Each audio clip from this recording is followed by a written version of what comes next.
Chapter 12. Chef Nancy called the junior chefs up to the front table to explain the next mini challenge. Each of you will be given a surprise box. These boxes contain 3 plates, 3 proteins, 3 sauces, 3 salads, and various garnishes. When we start, you'll have 15 minutes to assemble 3 beautifully placed meals. Just so you know, the proteins look real, but they're plastic. We don't want to waste food if we don't have to.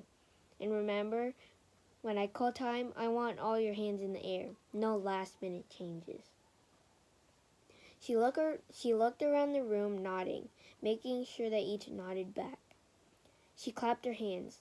Okay, everyone, places. A minute later, they were starting.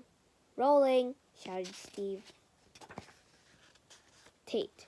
The first thing I did was take everything out of the box and arrange it on my table.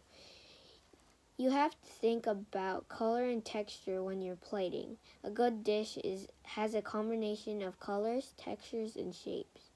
Something fun for your eyes and something fun for your mouth.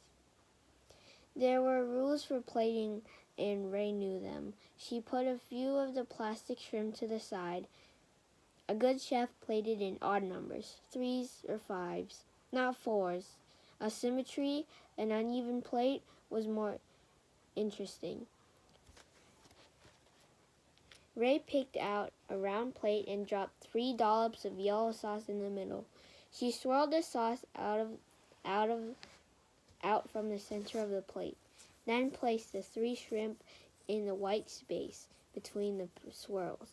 Pale shrimp, a white plate, yellow sauce. She needed some color. She chose a slaw dotted with bright red pomegranate seeds and arranged a small mound in the center of the plate. The red seeds added a nice pop of color. Leaving white space on the plate was important, so Ray was careful with the microgreens.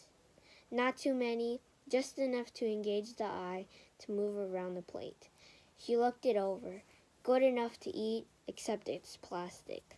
Oliver was just finishing up his last plate when Chef Nancy called time. He put his hands in the air, triumphant. His plates looked amazing. The edges were clean, the swirls were perfect, and the plastic food looked delicious. Chef Nancy walked from station to station examining the plates. Oliver scanned the room.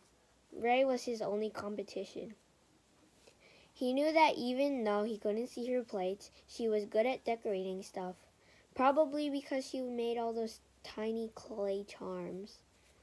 He studied Caroline. What a mess. There was green sauce everywhere, on her face, on her apron, and on the edge of her plates. That was definitely not on purpose. She'd lose points for that. He wasn't worried about Tate. Sure, he could chop, but he didn't have the patience for plating. His plates were busy, too many elements, oversized portions, and no focal point for the eyes. Oliver leaned forward, trying to see Ray's plates, but Chef Nancy was standing in the way. He clenched and unclenched his hands.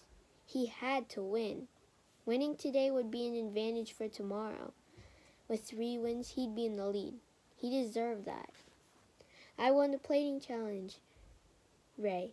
I won the plating challenge. I can't believe it. My best plate was definitely the lamb chops. I stacked them crisscross on a bed of wrapped asparagus next to a trio of mini potatoes, onions, and carrots. I framed the whole thing with a swirl of brown and yellow sauce radiating out from the center of the plate. It's not my fault that someone forgot to add carrots. This is a competition. It could have been me, but it wasn't. Everyone walked back to the lodge, except Tate. He ran. After lunch, there were going to be private interviews in a special room. Caroline complained and scratched her hand. Why do we have to be interviewed all alone by ourselves? What do you think they'll ask us? Ray had some ideas. Maybe it's about our special skills or some secret recipes.